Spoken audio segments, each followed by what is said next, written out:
Assalamualaikum. Saudaraku pendengar nilai bijaksana. Dalam kesempatan ini, kita simak kisah cerita inspiratif Hujan di Rantau, Doa dari Kampung. Sebelum ke ceritanya, subscribe dulu channel ini agar kami semangat membuat konten inspirasi selanjutnya. Mari kita simak. Sekado, Hujan di Rantau, Doa dari Kampung. Mamat berdiri di ambang pintu rumahnya, memandang sayu kehamparan sawah yang menguning. Di Epuk Timur, matahari perlahan muncul, mengintip dari balik awan.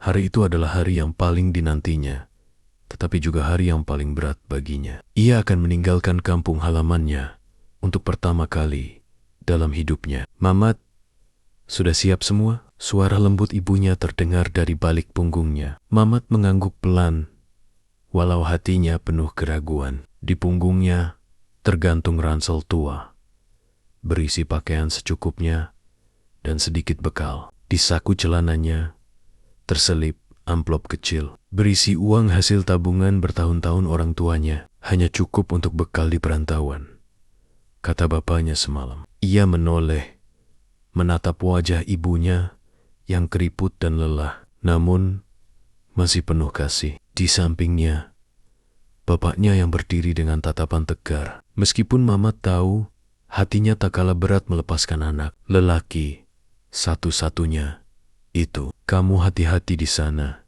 nak, kata Bipok. Jangan lupakan, asal apapun yang terjadi di rantau, ingatlah, kita selalu menunggumu pulang. Kata-kata itu menggema di kepala Mamat saat ia berjalan menuju bus yang akan membawanya ke kota besar. Sebuah perpisahan yang sederhana, namun penuh makna. Di dalam dadanya, Mamat merasakan campuran antara kegelisahan dan harapan. Ia pergi merantau dengan satu mimpi besar, mengubah nasib keluarganya, membawa kebanggaan bagi orang tuanya yang sudah banyak berkorban. Bus mulai berjalan perlahan, meninggalkan desa kecil yang tenang itu. Mamat menoleh ke belakang, melihat rumahnya semakin mengecil, hingga akhirnya menghilang di balik pepohonan. Tangannya mengepal, memantapkan hati bahwa kepergiannya ini bukanlah sekadar pelarian, melainkan sebuah perjuangan untuk masa depan. Kota Jakarta menyambutnya dengan hiruk-pikuk yang asing. Gedung-gedung tinggi menjulang seakan-akan menatapnya dengan dingin. Berbeda jauh dengan hamparan sawah dan langit biru yang selalu mengisi hari-harinya di kampung. Di sini, orang-orang berlalu lalang dengan wajah-wajah terburu-buru, seakan waktu berjalan lebih cepat dari biasanya. Mamat mulai merasakan kesendirian yang menyesakkan. Ia tiba di kota ini dengan harapan bisa bekerja di sebuah perusahaan.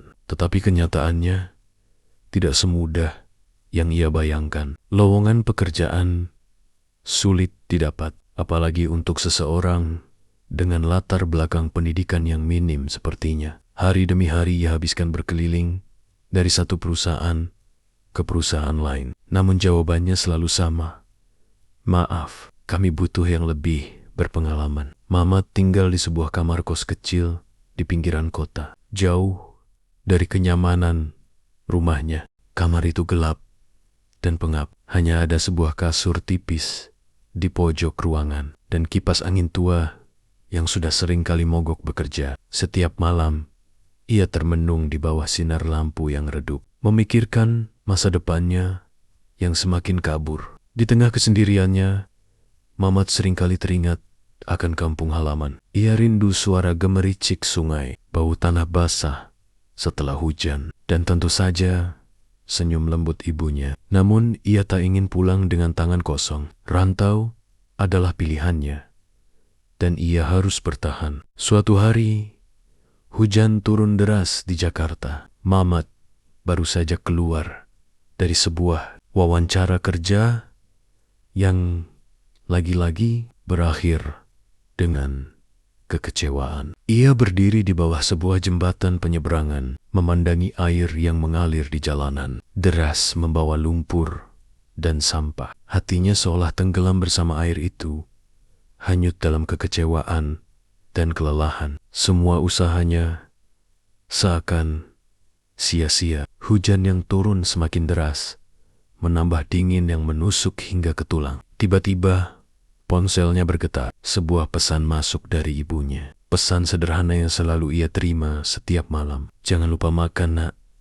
Ibu selalu mendoakanmu." Air mata Mamat hampir jatuh saat membaca pesan itu. Betapa ibunya masih bisa menguatkannya. Meskipun ia sendiri sedang terpuruk di tempat yang jauh dari rumah, ia menatap langit yang masih diguyur hujan. Di balik tetesan air itu, ia membayangkan wajah ibunya yang sedang berdoa untuknya, memohon agar anaknya yang jauh di rantau ini selalu dilindungi. Hari-hari berikutnya, Mamat mencoba bangkit. Ia mulai bekerja serabutan. Apapun yang bisa ia lakukan untuk bertahan hidup di kota besar ini, dari menjadi tukang angkut barang di pasar, hingga bekerja sebagai pelayan di sebuah warung makan. Penghasilan yang ia dapatkan memang tidak seberapa, namun cukup untuk membiayai hidupnya yang sederhana. Meski kadang terbesit rasa ingin pulang, Mamat selalu ingat pesan bapaknya. "Jangan pulang sebelum kau temukan apa yang kau cari." Kalimat itu menjadi pengingat baginya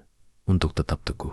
Setiap malam, ia membayangkan bapak dan ibunya yang sedang duduk di beranda rumah, menunggu kabar baik dari anak lelaki mereka. Waktu terus berlalu, hingga akhirnya Mamat mendapat kabar baik. Sebuah perusahaan yang dulu menolaknya, tiba-tiba memanggilnya kembali untuk wawancara. Kali ini, mereka memberinya kesempatan untuk bekerja di bagian administrasi. Mamat menerima tawaran itu dengan penuh syukur, seolah Tuhan memberinya jalan di saat yang tepat. Bulan-bulan berikutnya, hidup Mamat mulai membaik. Pekerjaannya stabil, dan ia bisa mengirimkan uang untuk orang tuanya di kampung. Meski pekerjaannya bukan sesuatu yang besar, namun itu cukup untuk membuatnya bangga. Ia bisa sedikit demi sedikit membalas semua jerih payah orang tuanya selama ini. Suatu malam,